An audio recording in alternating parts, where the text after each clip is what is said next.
For all latest software job updates and government job notifications, call our WhatsApp app 7981775186. Asia cup 2025 group stage చివరి దశకు చేరుకుంది. ఇక్కడ ఉత్కంఠ చివరి మ్యాచ్ వరకు కొనసాగుతోంది. గ్రూప్ ఏ నుండి భారత్, పాకిస్తాన్ ఇప్పటికే సూపర్ 4కు అర్హత సాధించగా, గ్రూప్ బిలో మాత్రం 2 సూపర్ 4 స్థానాల కోసం శ్రీలంక, బంగ్లాదేశ్, ఆఫ్ఘనిస్తాన్ జట్లు హోరాహోరీగా పోటీ పడుతున్నాయి. ఇప్పుడు జరగనున్న శ్రీలంక వర్సెస్ ఆఫ్ఘనిస్తాన్ మ్యాచ్ ఫలితం ఈ 3 జట్ల భవితవ్యాన్ని నిర్ణయించనుంది.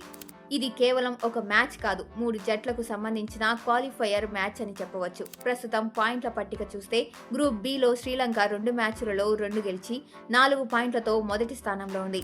బంగ్లాదేశ్ 3 మ్యాచ్లలో 2 గెలిచి 4 పాయింట్లతో రెండవ స్థానంలో ఉంది. ఆఫ్ఘనిస్తాన్ 2 మ్యాచ్లలో 1 విజయం సాధించి 2 పాయింట్లతో మూడవ స్థానంలో ఉంది. ఇక్కడ ప్రధానంగా గమనించవలసిన net run rate, Afghanistan net run rate Sri Lanka కంటే కూడా మెరుగ్గా ఉంది. ఇప్పుడు శ్రీలంక, ఆఫ్ఘనిస్తాన్ మధ్య జరిగే మ్యాచ్లపైనే అన్ని జట్ల ఆశలు ఆధారపడి ఉన్నాయి. ఒకవేళ శ్రీలంక గెలిస్తే ఆ జట్టు 6 పాయింట్లతో మొదటి స్థానంలో నిలిచి సూపర్ 4కు అర్హత సాధిస్తుంది. అప్పుడు బంగ్లాదేశ్ ఆఫ్ఘనిస్తాన్ కంటే మెరుగైన నెట్ రన్ రేట్ను కలిగి ఉండడం వల్ల బంగ్లాదేశ్ కూడా సూపర్ 4కు చేరుకుంటుంది. అందుకే బంగ్లాదేశ్ అభిమానులు శ్రీలంక గెలవాలని కోరుకుంటున్నారు. మరోవైపు ఒకవేళ ఆఫ్ఘనిస్తాన్ గెలిస్తే ఆఫ్ఘనిస్తాన్, శ్రీలంక పాయింట్లు 4గా సమానం అవుతాయి.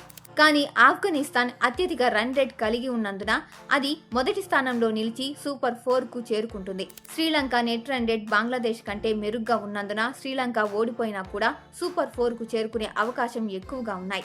ఈ పరిస్థితి చూస్తే బంగ్లాదేశ్, ఆఫ్ఘనిస్తాన్లకు ఈ మ్యాచ్ అత్యంత కీలకం. ఆఫ్ఘనిస్తాన్ భారీ తేడాతో గెలిచి నెట్ రన్ రేట్లో శ్రీలంకను వెనక్కి నెట్టాలని చూస్తుంది.